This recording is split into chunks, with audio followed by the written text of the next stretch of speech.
আমার রব কেমন, দুনিয়াতে আল্লাহ আমাকে বানাইয়া পাঠাবেন, মায়ের গর্ভে আল্লাহ যখন আপনাকে আমাকে দিলেন, মাও জানে গর্ভে বাচ্চা আছে, বাবাও জানে, কিন্তু মা বাবা একবারও পেরেশানি হয় না। বাচ্চা আসবে দুনিয়াতে, আর 15 দিন বাকি আছে, 1 সপ্তাহ বাকি আছে, একজন মা একজন বাবা একবারও চিন্তা করে নাই সন্তানটা দুনিয়াতে আসার পর কি খাবে, কি খানার আয়োজন করব।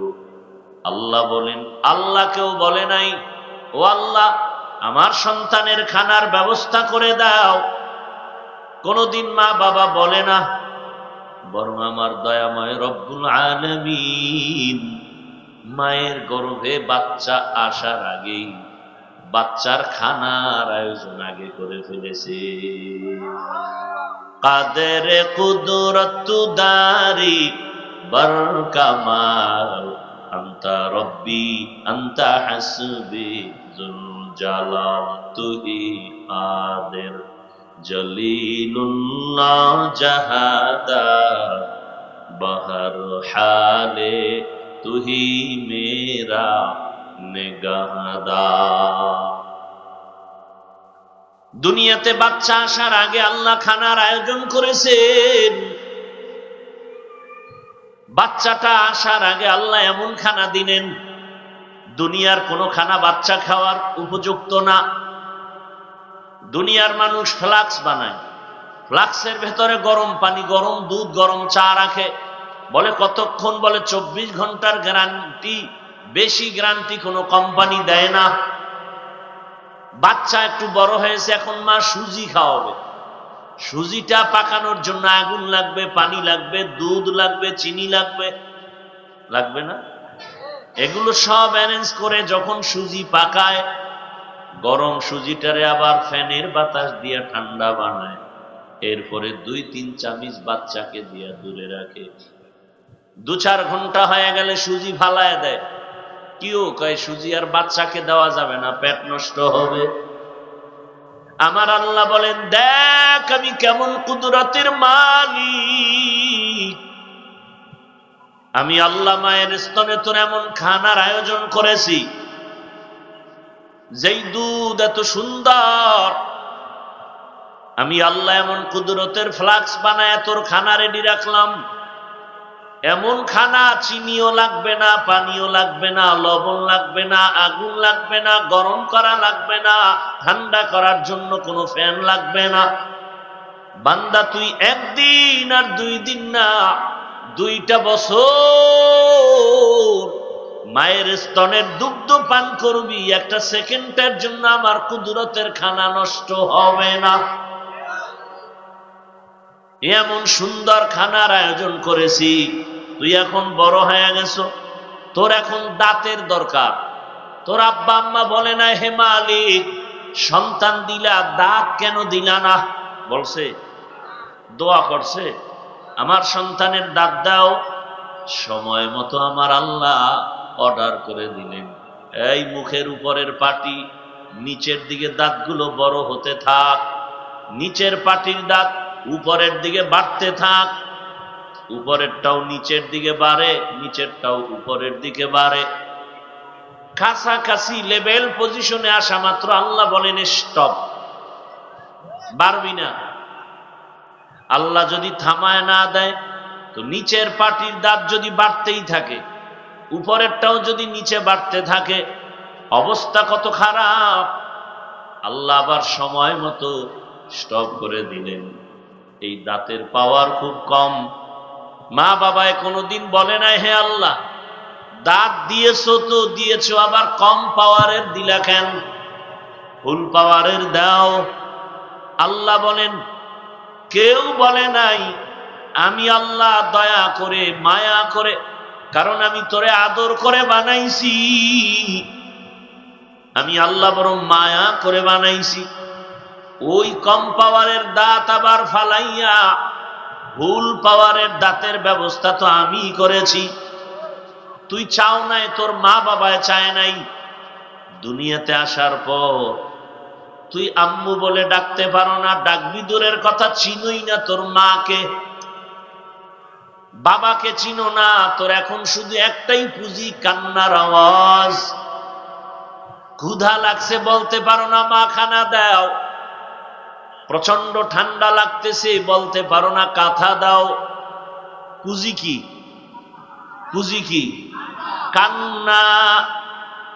এই কান্না দিয়ে তুই কখন কি চাও দুনিয়ার কেউ বুঝে না। একজনকে আমি বুঝাই দিয়েছি, তোর মায়ের মধ্যে একটা চুম্বক লাগায় দিছি, একটা রাডার ফিট করে দিলাম। তোর কান্না দিয়া কখন তুই কি চাও তোর বাবাও বুঝে না, একমাত্র মা বুঝে।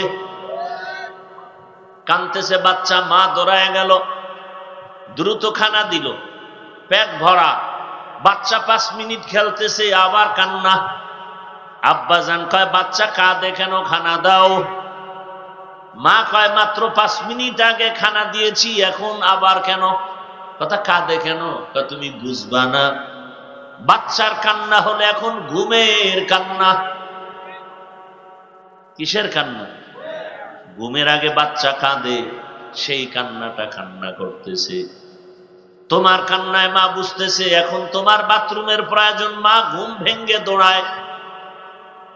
আল্লাহ বলেন, কান্না দিয়া তুই কি চাও তোর মা ছাড়া কেউ বুঝে না। রাত্র 12টা 1টায় বাসায় যাবেন, দরওয়াজা নক করবেন, সব ঘুমায়। মোবাইলে রিং দিতেছেন, কল হচ্ছে, রিংয়ের আওয়াজ, রিংটোন, আপনি ঘরের আওয়াজ বাহির থেকে শুনতেছেন, মাগার আপনার স্ত্রী শুনে না। ওটা আদা মরা, এমন মরা মরছে ঘুমের ভেতরে। কিন্তু আমার মালিকের কুদরত, আপনি দরজার উপরে জোরে জোরে আঘাত করেন, স্ত্রী টের পায় না। কানের পাশে মোবাইলে রিংটোন বাজতেছে, বাহির থেকে শুনেন, সে শুনে না।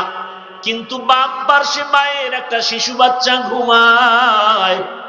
হঠাৎ করে বাচ্চা হালকা আওয়াজ দিয়েছে, মা বিদ্যুতের গতিতে সজাগ। দেখছেন নি? আচ্ছা, মা যে ঘুমায়, ঘুমের মানুষ তো মরা না জিন্দা? মরার ঘুমের সময় তো এই দোয়া বইরাই ঘুমাই, আল্লাহুম্মা বিসমিকা মুতু, ও আল্লাহ তোমার নামে মরতেছি, আমি মরে গেলাম। আবার ঘুম থেকে উঠা কি বলি? আলহামদুলিল্লাহিল্লাযী আহইয়ানা বাদামা আমাতানা, ও আল্লাহ মরার পরে আবার তুমি জিন্দা করছো, তোমার প্রশংসা। তাহলে ঘুমের মানুষ কেমন মরা? কানের অলংকার চোরে সিরা নিয়ে গেছে, মা টের পায় না। 1 মিনিট পরে কানে হাত দিয়ে দেখে রক্ত। কেউ কয় কানের অলংকার কে জানি নিয়ে গেল, ঘরের সব নিয়ে যায়, টের পায় না, ঘুমের মানুষ মরা। কিন্তু একটা বাচ্চা পাশে ঘুমায়, মায়ের বডি ঘুমের মধ্যে অচেতন মানুষ। মা যদি ঘুরিয়া বাচ্চার উপরে পড়ে যায়, বাচ্চা তো মরে যাবে, নিঃশ্বাস বন্ধ হয়ে যাবে। মা এতই ঘুমায় অচেতন অবস্থায়, আজও পর্যন্ত কোন মা বাচ্চার উপরে পড়ে বাচ্চার ক্ষতি হয়েছে কোনো প্রমাণ? ওই মাকে পাহারা দেয় তোমার বাবায়। আল্লাহ বলেন, আমি ফেরেশতা দিয়া তোমার মাকে পাহারাদার বানায় দিছি, যেন বাচ্চার উপরে পড়ে কোনো ক্ষতি না হয়। আমি আল্লাহ কেমন দয়ার মালিক, আমারে কেন তোরা বেজার করবি বল? আমি আল্লাহ তোর খানার আয়োজন করলাম, আমি পিপিলিকার খানাও দেই, নদীর হাজারো কোটি মাছের খানা আমি দেই, উড়ন্ত পাখির খানা আমি দেই, জঙ্গলের হাজারো প্রাণীর খানা সরকার দেয়। কে দেয়? ওয়াতারযুকু মান তাশাউ বিগাইরি হিসাব।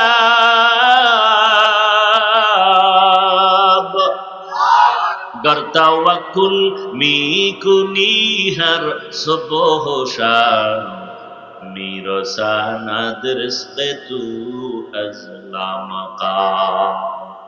পিপিলিকার খানা আমি দেই, নদীর মাছের খানা আমি দেই, আমি আল্লাহ জঙ্গলের প্রাণীর খানা দেই। ওরা দামি না আমরা মানুষ দামি? জোরে বলেন। তাহলে আমাদের এত টেনশন কেন? আল্লাহ যদি পিপিলিকার খানা ওর জায়গায় পৌঁছায় দিতে পারেন, মাছের খানা কি বাজারে খাইতে হয়? আল্লাহ ওর কাছে যদি পৌঁছায় দিতে পারেন, জঙ্গলের প্রাণীর খানা জঙ্গলে যিনি পৌঁছায় দিতে পারেন, ওরা তো আল্লাহর আদরের প্রাণী না, আল্লাহর মোহাব্বতের প্রাণী। আমরা আশরাফুল মখলুকাত মানুষ। আল্লাহ আমার ঘরে কেন খানা দিবেন না? আল্লাহ অবশ্যই দিতেন, দেন না কেন? তুমি আল্লাহকে মানো না, এ কারণে আল্লাহর থেকে পাও না। তুমি আমি আল্লাহকে মানি, যারা মানে তাদেরও দেখতে পারো না।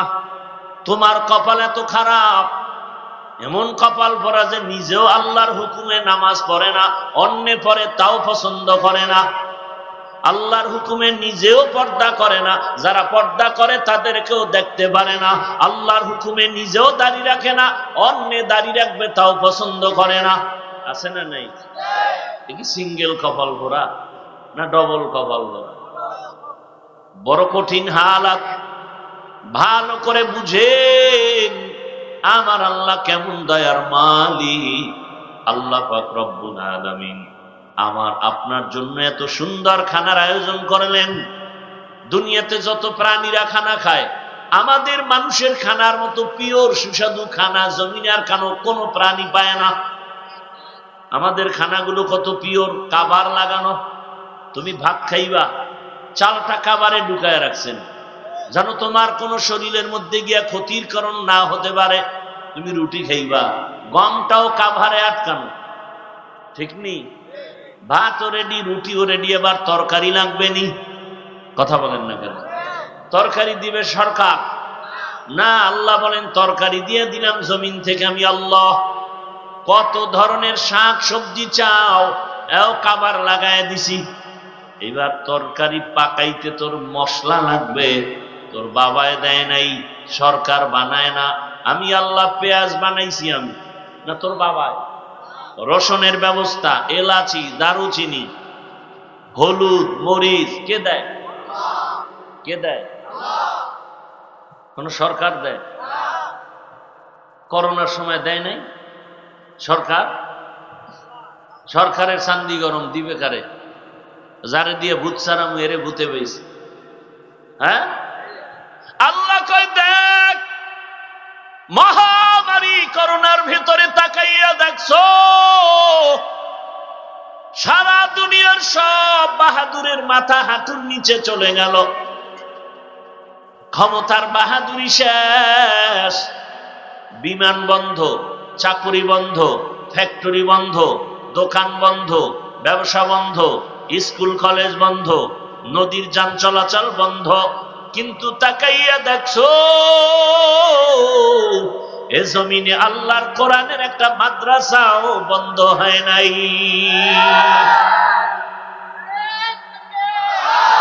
ইতিহাস ভুলে গেছেন না? গেছেন ভুলে সব। মহামারী করোনার সময় বাবারে আটকায় ফেলছে করোনায়, শিক্ষিত দুই কুলাঙ্গার। কি কুলাঙ্গার? শিক্ষিত দুই কুলাঙ্গার ট্রিপল মাস্ক লাগায় বসে আছে, বাবার কাছে যায় না, করোনা, মরার ভয়। এক পর্যায়ে বাবায় মরে গেল। এলাকার গরিবদের বলে টাকা দিলাম বাবার লাশটা রাস্তায় ফেলে দিয়াস। লাশ টেনে রাস্তায় ফেলে দিল। ওই কুলাঙ্গার শিক্ষিত দুই সন্তান জানালা লক করে ফেললো, দরওয়াজা লক, টাকা একবারও দেখে নাই বাবার লাশটা কি কুকুর খেলো নাকি জানাজা হলো। ইতিহাস ভুলে যাইও নারী জাতি। ওই সময় আমার দেশের শত শত করোনার লাশ কেউ ধরে না।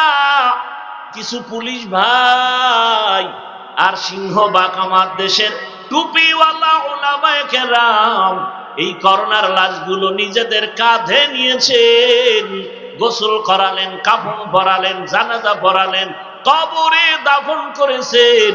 একজন হুজুরেও করোনায় মরে না।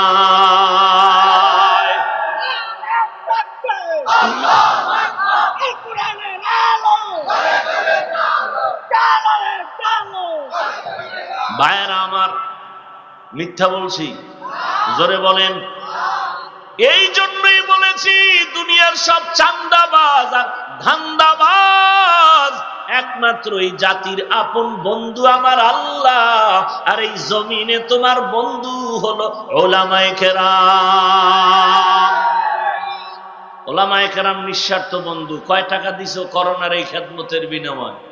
সরকারও দেয় নাই, জনগণও দেয় নাই, দিছে কি? গালাগালি, ফেসবুকে বিরোধিতা। কথা ঠিক নি?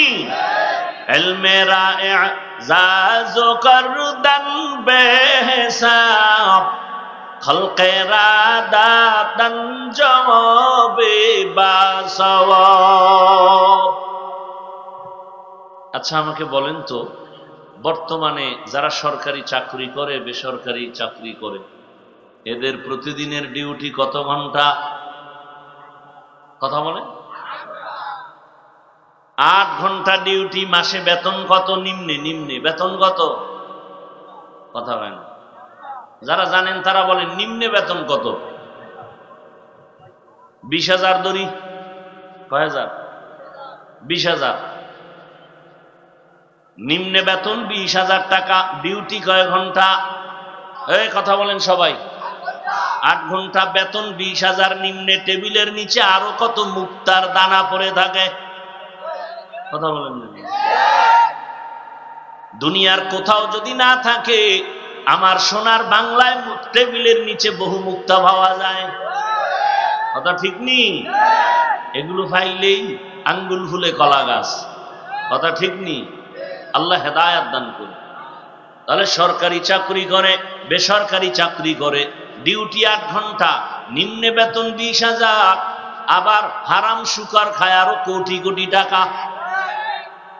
এবার বলেন তো, আপনাদের আশেপাশে জানা মতে মসজিদের ইমাম সাহেবদের ডিউটি কত ঘন্টা? সত্য কথা বলেন। সবাই বলেন না কেন? সমস্যা মনে করতেছেন? সত্য কথা বলে যাবেন, হুঙ্কার দিবেন বাঘের মতো। এত টেনশন কেন? এখনো টেনশন করেন না? এখনো তো স্বাধীন করছেন কি? হ্যাঁ, আসলে স্বাধীন তো স্বাধীন না। আমার দেশের স্বাধীন যদি হইতো, সফল স্বাধীন হলে বলো কেন এখনো আমার বোন ধর্ষিতা হয়, আমার মা ধর্ষিতা হয়? কেন বাবার সামনে মেয়েকে ধর্ষণ করা হয়?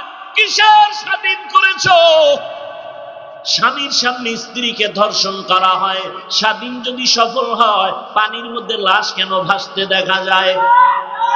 বুঝা গেল এই স্বাধীন সফল স্বাধীন না। আবার রেডি হও, আর একটা স্বাধীন করতে হবে। ওই স্বাধীন হবে ইসলামের স্বাধীন।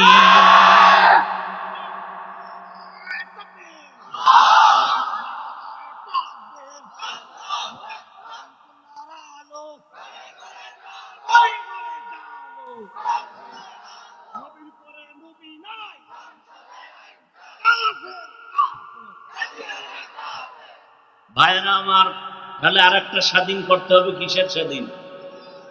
ইসলামের স্বাধীন হবে। আল্লাহর কসম, ইসলামের স্বাধীন হলে গোটা দেশ স্বাধীন, জনগণ স্বাধীন, শিক্ষকেরা স্বাধীন। স্বাধীন হলো এখনো কেন রাস্তায় আন্দোলন চলে?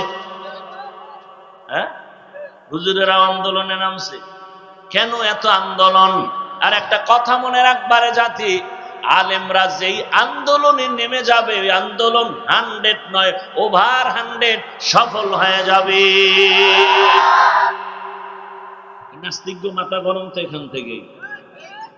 ইসলামের স্বাধীন যদি হয়, পৃথিবীতে আর কোনো অশান্তি থাকবে না। ইসলাম কি বলে? দেখা হলে আগে সালাম দাও, আসসালামু। সালাম মানে কি? শান্তি। সেও আমাকে আবার জবাব দিল কি? ওয়ালাইকুম সালাম। আমিও দোয়া করলাম তোমার উপরে শান্তি, সেও দোয়া করলো আমার উপরে শান্তি। দুই দিকের শান্তি যখন চলবে, মাঝখানে অশান্তি থাকবে? ইসলাম বলে কর্মচারী কাজ করে ঘাম ঝরার আগে বেতন দিয়া দাও, আর শান্তি অশান্তি আসবে? ইসলাম বলে এই বড়রা ছোটদেরকে মায়ার নজরে দেখো, ছোটরা বড়দেরকে শ্রদ্ধার নজরে দেখো। বড়রা যদি ছোটদের মায়া করে, জুলুম করবে? ছোটরা যদি বড়দের শ্রদ্ধার নজরে দেখে বেয়াদবি করবে, এর নাম ইসলাম। এর নাম কি? আমাকে ইসলামটা একটু দুর্বল, তাই তো?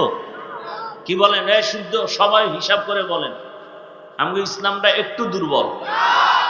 কি মুসলমান কথা বলতে কষ্ট লাগে? ইসলাম একটু দুর্বল, কোরআন একটু দুর্বল। আচ্ছা, কোন বিধর্মী যদি জিজ্ঞাসা, এই মুসলমান ভাই তোমাদের ইসলামটা কেমন? বলে অনেক খারাপ। একটু খারাপ না পূর্ণ ভালো? বলে কেমন? ব্যক্তি জীবনের সমস্যার সমাধান কি আছে তোমাদের ইসলামে? বলেন। আচ্ছা, পরিবারের সমাধান আছে, সামাজিক সমাধান সব দিক থেকে আছে। অর্থনীতির সমাধানটা দুর্বল, হ্যাঁ। রাষ্ট্রনীতির সমাধানটা দুর্বল, হ্যাঁ। তাহলে কেন বলা হয় ইসলামে সব আছে, রাষ্ট্রনীতি নাই? বলে না, বলে না? রাষ্ট্রের ব্যাপারে ইসলাম দুর্বল। বলেন তো, সুলাইমান নবী গোটা দুনিয়া পরিচালনা করেছেন কি করেন নাই? ঘটনা কোরআনে নাই? ইউসুফ নবী মিশরের অর্থমন্ত্রী হয়ে দায়িত্ব পালন করেছেন, কোরআনে আছে না নাই? রহমতের নবী মদিনার রাষ্ট্র পরিচালনা করেছেন, আছে না নাই? তাহলে আমগো ইসলাম তো এমন পাওয়ারফুল, এমন পারফেক্ট। ইসলাম মানি অর্থনীতি। মানুষের জীবনে এমন কোন নীতি নাই যেখানে ইসলাম নাই। অর্থনীতির মধ্যে ইসলাম নাই? বলেন। সমাজনীতির মধ্যে ইসলাম নাই? রাজনীতির মধ্যে ইসলাম নাই? কেন বলে? কয় রাজনীতির মাঝে ধর্মরে টানবা না। রাজনীতির মাঝে ধর্মকে টানা যাবে কেন? কেন? এটা আগুন পানি। আগুন পানি যেমন এক হয় না, রাজনীতির মাঝে ধর্মকে টানা যায় না। আমরা কই তো না না, আমাদের যত নীতি আছে সব নীতি ইসলামের নীতি। আগুন পানি না বলুন চিনি পানি? আগুন পানি না চিনি পানি? কেমন চিনি পানি? বলে সূর্যের সাথে যেমন আলোটা লাগানো, আলো আলাদা করা যায় না। ফুলের সাথে ঘ্রাণটা যেমন লাগানো, যদি ফুল থেকে ঘ্রাণ তুমি আলাদা করে ফেলো, ওই ফুল আর ফুল থাকে না। রাজনীতির মাঝ থেকে যদি আল্লাহর দ্বীন, ইসলাম, কোরআন, নবীর আদর্শ বিদায় দাও, ওটা রাজনীতি থাকে না, দুর্নীতি আর পেটনীতি হয়ে যায়।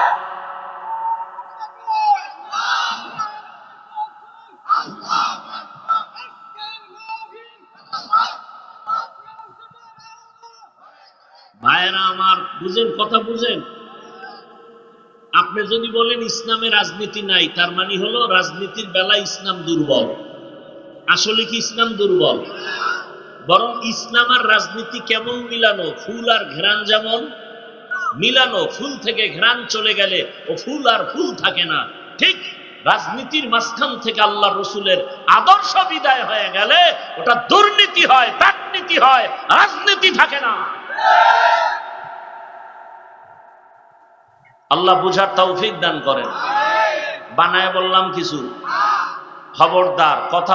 এই শুনে, এখানে আর একটা পয়েন্ট বলি। এখানে বহু আল্লাহর বান্দা আছেন নামাজ ঠিক মতো পড়েন না।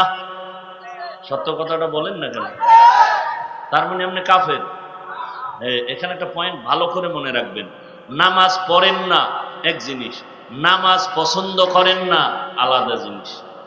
যে নামাজ পড়ে না তাকে গালি দেওয়া যাবে না, যে নামাজ পছন্দ করে না তাকে ছাড় দেওয়া যাবে না। ব্যবধান আছে না নেই? যে নামাজ পড়ে না সে মুমিন, যে নামাজ পছন্দ করে না তা যাবে ঈমান। যে দাড়ি রাখে না গালি দেওয়া যাবে না, সে মুমিন। যে দাড়ি পছন্দ করে না তাকে ছাড় দেওয়া যাবে না, সে বেঈমান। ব্যবধানটা বুঝছেন তো? পর্দার বিধান যে আপনি মানেন না, কোনো গালি নেই, আপনাকে বুঝাবো, বুকে লাগাবো, হাসি দিব, কিন্তু বিরোধিতা করলে ছাড় নাই। বুঝেন? বুঝেন? আপনি ইসলামের রাজনীতি করবেন না, কোনো ঝগড়া নাই, দ্বন্দ্ব নাই, আপনাকে সালাম আমি আগে দিব, বুকে লাগাবো, নাস্তা করাবো, বুঝাবো, কিন্তু ইসলামী রাজনীতি নাই বলে বিরোধিতা করলে আর ছাড় দেওয়া হবে না। ব্যবধানটা বুঝছেন? রাজনীতি করেন না এক জিনিস, মানেন না অন্য জিনিস। কি? রাজনীতি না পছন্দ করা এক জিনিস, আপনি করেন না সেটা ভিন্ন জিনিস। বুঝেন না কথা? যেমন প্রচলিত ইসলামী রাজনীতি যত চলে, আমি কোন দলের মধ্যে কোনো দায়িত্বে নাই, তার মানে কি আমি রাজনীতির বিরোধী? হ্যাঁ, আল্লাহ কোরআন যা বলবে সব মানব, কোরআনে যা আছে সব মানি না, অল্প কিছু বাদ। আল্লাহ বুঝার তৌফিক দান করেন। তাহলে আল্লাহর ইসলাম রসুলের আদর্শের মধ্যে কি রাষ্ট্রনীতি আছে না নাই? সমাজনীতি আছে না নাই? অর্থনীতি আছে না নাই? আছে। মানে আল্লাহর কসম, এই জমিনে যতদিন পর্যন্ত ইসলামের অর্থনীতি বাস্তবায়ন হবে না, ততদিন পর্যন্ত দারিদ্র বিমোচন হবে না। ইসলামী অর্থনীতির একটা বড় পয়েন্টের নাম যাকাত। ইসলামী অর্থনীতির একটা বড় পয়েন্টের নাম মানুষকে ধার দেওয়া খরচ। ইসলামী অর্থনীতির একটা বড় পয়েন্টের নাম সাদাকায়ে জারিয়া। যাকাত যদি পাই পাই হিসাব করে দেয়, 10 বছরের মধ্যে জমিন থেকে দারিদ্র বিমোচন সম্ভব হয়ে যাবে। যাকাত দেয় এটা জরিমানা মনে করে, যারা দেয় এরা দেয়। আল্লাহ কয় যাকাত আদায় কর, আর আমরা যাকাত দেই। যাকাত দেওয়া আদায় করা আসমান জমিন ব্যবধান। যাকাত দেওয়াও বুঝে না, আদায় করাও বুঝে না, এটারে দেওয়াই মনে করে কি জরিমানা। দেখেন না দোকানে দোকানে সাইনবোর্ড লাগায় রমাজানে, আমার দোকানে যাকাতের কাপড় পাওয়া যায়। সাইনবোর্ড কেন? দোকানে বেশি দামের কাপড় আছে, কম দামেরও আছে না নাই? আলাদা সাইনবোর্ড কেন? কোম্পানি পৃথিবীতে জন্মের পরে কিয়ামতের আগ পর্যন্ত 3rd ক্লাসের কাপড়ের থেকে আর বানায় নাই, বানাবেও না। যাকাতের কাপড় যেই পরিমাণ নরমাল আর 3rd ক্লাস। অন টাইম বুঝেননি? একবার পড়লে সদরঘাট। এটা যাকাত দেওয়া হয়, আদায় হয় না। আল্লাহ কয় যাকাত আদায় কর। এ বিষয়ে আমার আলাদা বয়ান রমাজানের আছে, এখন আর ওদিকে সময় নিব না। এতটুকুই বলবো, পৃথিবীতে কল্যাণময় সফল অর্থনীতির নাম ইসলামী অর্থনীতি। সফল কল্যাণময় অর্থনীতি ইসলাম দিয়েছে, আর কেউ দেয়নি। প্রত্যেকটা পাট পাট করে আলোচনা করলে বোঝানো সম্ভব। অন্তত এতটুকু বুঝেন যে সর্বোচ্চ অর্থনীতি ইসলামে আছে না নাই? বাস এতটুকু বুঝেন। আপনার ইসলাম দুর্বল না, এই সাহসটা অন্তরে রাখেন। আপনার ইসলাম কোন দিক থেকে দুর্বলতা নাই। চ্যালেঞ্জ দিয়ে দাঁড়াবেন। ইসলাম হলো পৃথিবীর শ্রেষ্ঠ শান্তির ধর্ম। ইসলাম অনুযায়ী হিন্দু জাতি চললে কসম আল্লাহ শান্তির জীবন পাবে। ইসলামের থিওরিতে যদি খ্রিস্টান জাতি জীবন চালায়, খোদার কসম শান্তির জীবন পাবে। আর ইসলাম ছাড়া হিন্দু বৌদ্ধ বাদ, মুসলমানের কপালেও শান্তি নেই। আল্লাহ বুঝার তৌফিক দান করেন। তাহলে আল্লাহকে বেজার করা যাবে? আল্লাহকে বেজার করা যাবে না। এই এতক্ষণ আলোচনা যতটুকু করলাম শুধু হাদিসের উপরে, এবার একটা আয়াতের মধ্যে যাই। ওয়ামা খালাকতুল জিন্না ওয়াল ইনসা ইল্লা লিয়াবুদুন।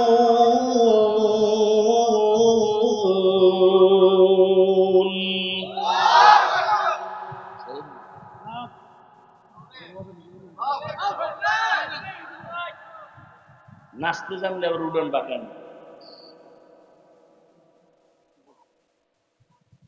ভাইরা আমার, আল্লাহ বলেন আমি জিন ও ইনসানকে সৃষ্টি করি নাই, হ্যাঁ করেছি একমাত্র ইবাদতের জন্য। কিসের জন্য? ডাইরেক্ট বললেই তো হয়, আমি মানুষ বানাইছি ইবাদতের জন্য। আগে আল্লাহ কেন ঘুরাইয়া বললেন আমি জিন ও ইনসান বানাই নাই, হ্যাঁ বানাইছি ইবাদতের জন্য? আল্লাহ তাআলা বুঝাইলেন কি, ফাইলুন হাকিম লা ইয়াখনু আনিল হিকমা, হাকিমের কোন কাজ হিকমত থেকে খালি না। আল্লাহ বলেন তোর জেহেন আর অন্তর খালি কর, তোকে বানানো হয় নাই। একটা কাজের জন্য তোকে বানাইছি, ওই একটা কাজ মরণ পর্যন্ত মানুষের 2 কাজ না, 1 কাজ। ওই কাজের নাম হলো ইবাদত। কাজের নাম কি?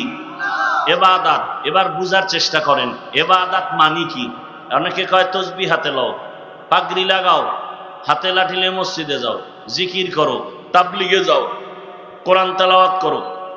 পীরের কাছে যাও, শেষ এবাদত না। এজন্য বুঝেন তিন কথা। এবাদত কি, এবাদত কেন, এবাদত কিভাবে, তিনটা কথার সমাধান খুব দ্রুত শোনেন। এবাদত কি? কথার জবাব হলো মানুষের জীবনের প্রতিটা ক্ষেত্রে আল্লাহর হুকুম মেনে চলার নাম এবাদত। মানুষের জীবনের প্রতিটা ক্ষেত্রে আল্লাহর হুকুমকে মেনে চলার নাম হলো ইবাদত। এবার বলেন আল্লাহর হুকুম নাই কোন কাজে? বিয়ে শাদীতে আল্লাহর হুকুম নাই? আছে। এক নাম্বার হুকুম হলো গায়ে হলুদ লাগাও, দুই নাম্বার হুকুম ডেক সেট চালাও, তিন নাম্বার হুকুম হলো ভিডিও নাচ গান করো। সোনার গায়েগুলো নাই? হ্যাঁ, তো কচু গাছ খুঁজেন না কেন? মুসলমান হইয়া এই আকাম সাকাম করে বিয়ে হইলে এর পরিণাম ফলতে আকামি হবে। আল্লাহ হেদায়াত দান করুন। এজন্য আমি মাঝে মাঝে বলি, ও পীর সাহেবের মুরিদ, ও তাবলিগওয়ালা মোবাল্লিগ, ও হাজি সাহেব, তোমার ইমানের পার্সেন্ট কত? জানি না তো। আমি বললাম তোমার ইমানের পার্সেন্ট বোঝা যায় মাইয়া পোলা বিবাহের অনুষ্ঠানের সময়। এখন হাজি সাহেবের হাজিগিরি শেষ, উপরে উপরে খায় আমার কিচ্ছু লাগবে না, তলে তলে খায় এটা দিল না, এটা মানবতা হইল, এটা দিল না কেন মানবতা হইল, তলে তলে সব চায়। আল্লাহ হেদায়াত দান করুন। আর পোলায় কি চায়? পোলায় চায় যে তাড়াতাড়ি মরার জন্য একটা বাইক দাও, বাইক। বুঝেন নাই? যুবকদের জন্য এক মরণাস্ত্রের নাম বাইক, আর একটা মরণাস্ত্রের নাম কি? দ্রুত অসুস্থ হওয়ার জন্য গজবের নাম মোবাইল, দ্রুত মরে যাওয়ার জন্য অস্ত্রের নাম বাইক। বাইকে যেই পরিমাণ মানুষ মরে, যুবক মরে, অন্যান্য অ্যাক্সিডেন্টে এত মরেন।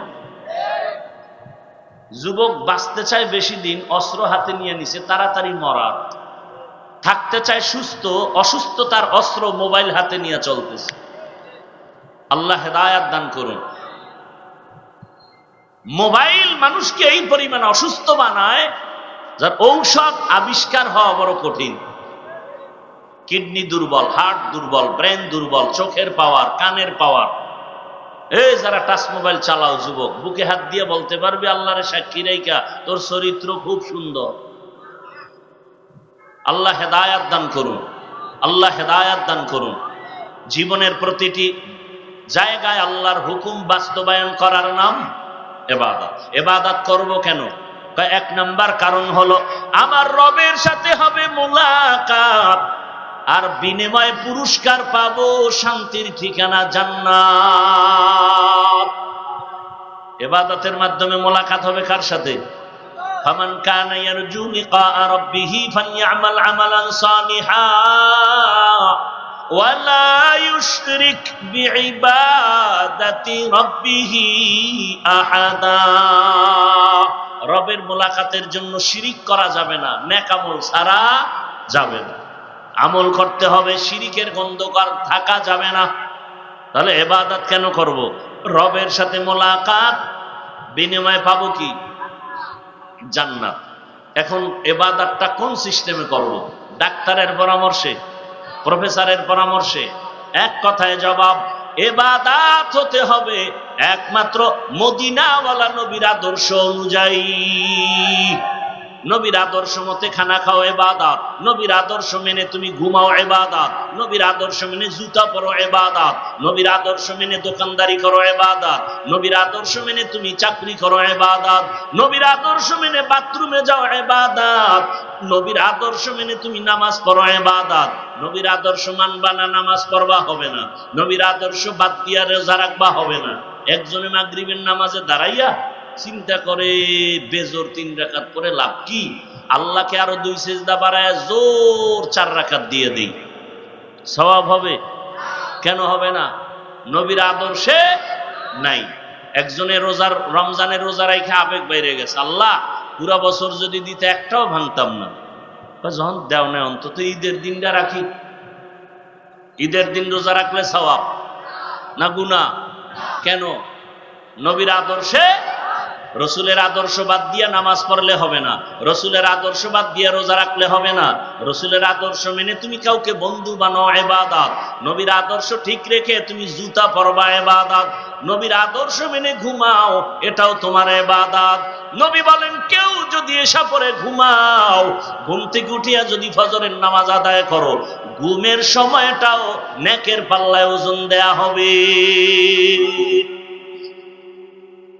নবীর আদর্শ নাই এমন কোন কাজ আছে? আঙ্গুলের নখগুলো কেমনে কাটবা, সেখানেও রসুলের আদর্শ। মাথার চুলগুলো কেমনে কাটবা, সেখানেও রসুলের আদর্শ। জুতাটা কেমনে পরবা, সেখানেও রসুলের আদর্শ। মানতে কোনো কষ্ট? আপনারা এখান থেকে বের হবেন, জুতা পরবেন নি না পকেটে লয়ে ঢুকবেন? জুতা পরবেন। জুতা পরার সুন্নত, বাম পা পরে ঢুকবে ডান জুতায়, ডান পা আগে ঢুকাবেন, এরপরে বাম জুতা বাম পা ঢুকাবেন। ঢুকছেনি দুনো পাও? আগে ঢুকছে কোনটা? দোনো পাও ঢুকার পরে এবার যখন আপনি কদম দিবেন, ডান পা দিয়া কদম দিবেন, সুন্নত। এটা কষ্টের কিছু? খেয়াল করলেই হয়। বাসায় গিয়া সবাই ফ্রেশ হবেন, ফ্রেশ। বাসায় যেই ফ্রেশ হয় না সবাই ফ্রেশ হবে। কোথায় হবে? কয় ওয়াশরুমে। ওয়াশ আসেনি? ওয়াশরুম এটারে গ্রামে কয় কি? বাথরুম।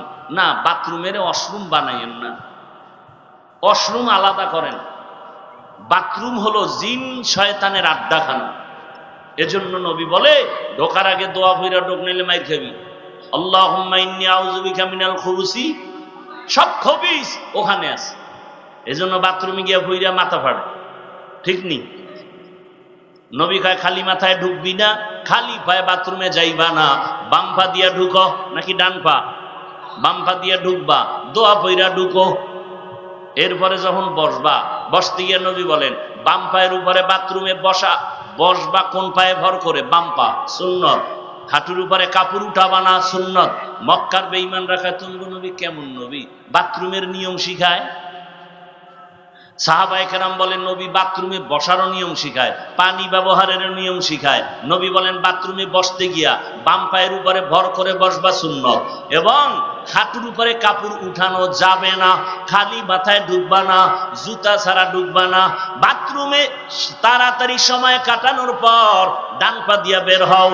বের হইয়া কিছু না পারো এতটুকু বলো আলহামদুলিল্লাহ। সুন্নত আদায় হলো, সময় ইবাদতে লেখা হয়ে যাবে। নবীর তরিকা কত শান্তি। রসুলের আদর্শ মতো আপনি ঘুমাবেন, রসুলের আদর্শ মতো খানা খাবেন, সুন্নত আদায় হবে। কেমনে খানা খাবেন? বা দোনো হাতের কবজা পর্যন্ত ধুইয়া নাও, সুন্নত। খানার ডান দিক থেকে শুরু করো, সুন্নত। বিসমিল্লাহ বয়া শুরু করো, সুন্নত। নিচে বসে খানা খাও, সুন্নত। ঠেকলে হলো ভিন্ন কথা, নিচে বসে খানা খাও।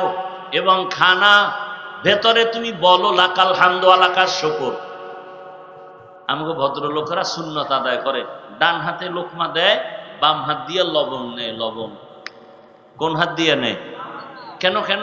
বাম হাত বাথরুমে ব্যবহার হয় তো, এটার ফ্লেভার একটু আলাদা। কিতনা বেলাজা বেহায়া। আর কেমনে বললে যে রসুলের সুন্নতের উপর আগ্রহ বাড়বে? বাম হাতে লবণ কেন? রসুলের সুন্নত হলো শান্তি, রসুলের সুন্নত নাই সেখানে অশান্তি। ওই যে আধা লিটারের বোতল আছে মাম বা অন্যান্য, এটা এই বোতলে পানি পান করা যাবে, গ্লাসের হুকুম। আধা লিটারের বেশি বড় বোতল হলে ওই বোতলে আর পান করা যাবে না।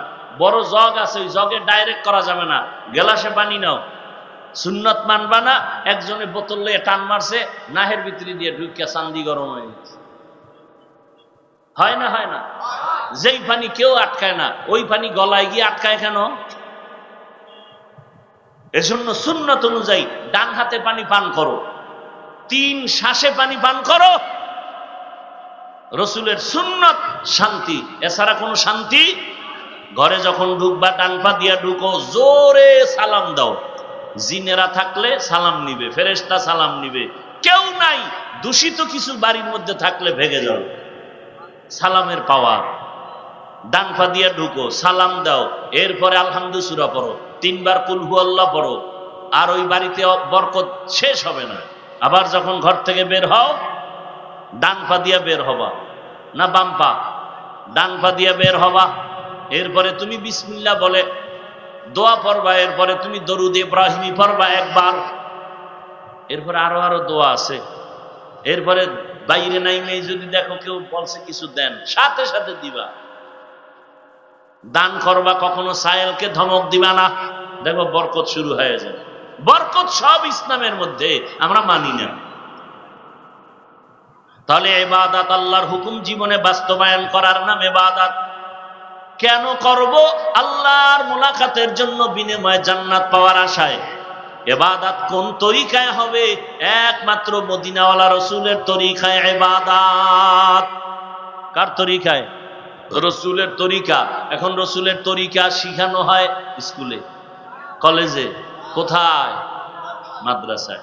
মাদ্রাসায় আপনি না যাইতে পারলেও মাদ্রাসা ওয়ালা যারা উলামায়ে কেরাম, এদের সোহবতে থাইকা এরপরে ইবাদত শিখেন, করেন। ব্যবসা বাণিজ্য সব জায়গায় দেখবেন বরকত আর বরকত। আল্লাহ বুঝার তৌফিক দান করেন। আল্লাহর হুকুম মতো রসুলের তরিকায় ইবাদত করার তৌফিক দান করেন। এই মাদ্রাসার উদ্যোগে আজকের এই মাহফিল, খুশি না বেজার? আল্লাহ মাদ্রাসা কবুল করেন, এলাকাবাসীকে কবুল করেন, ওস্তাদ, ছাত্র, কমিটি, খেদমতওয়ালা সবাইকে কবুল করেন।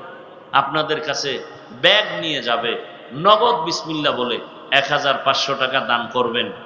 দান করলে হায়াত বাড়ে, রিজিকে বরকত হয়, অসুস্থতা দূর হয়, আল্লাহ পাক মুসিবত দূর করে দেন। বেশি বেশি দান করবেন, সব সময় করবেন। বিসমিল্লাহ বলে পকেট